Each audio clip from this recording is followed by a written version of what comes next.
Сәлем достар, менің каналыма қош келдіңіздер. Каналға тіркелуді ұмытпаңыз. Бүгін менімен бірге осындай дәмді әрі пайдалы салатты дайындауға кеңес беремін. Керек заттарды төменге описанияға жазып қоямын. Ең алдымен рукколаны жақсылап жуып, одан кейін кептіріп аламыз. Осылай әрбір жапырағын жұлып, тарелкаға салып шығамыз.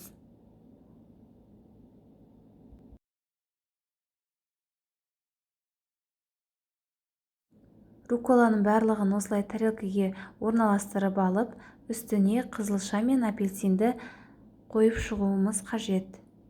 Қызылшаны видеодағыдай етіп турап аламыз. Қызылша егерде кішірек болса 2 данасын, үлкен болса 1,5-ын қосқан дұрыс.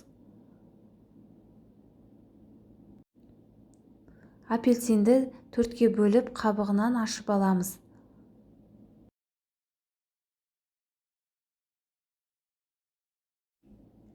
Осылай етіп турап алып, қызылша екеуін қойып шығамыз. Салатқа ешқандай соус қоспай, өзін жеуге де болады. Өйткені салат пайдалы, дәруменге толы салат.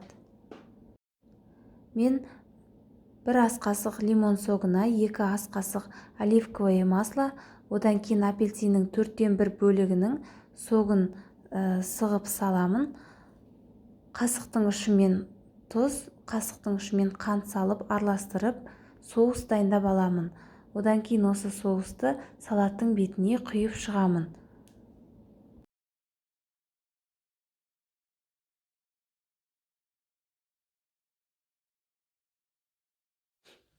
Одан кейін салатқа кез келген сырды бетіне әр жеріне қойып шығуымыз қажет. Мен осындай сливочный сырды пайдаланамын.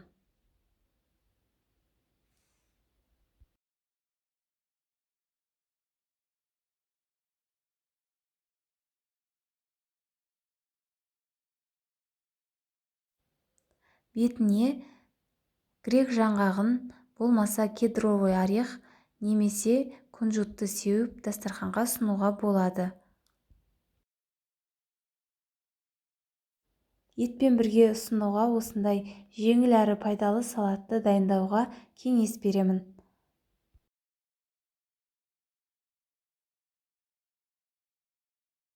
Менімен бірге болғандарыңызға рахмет. Ас болсын.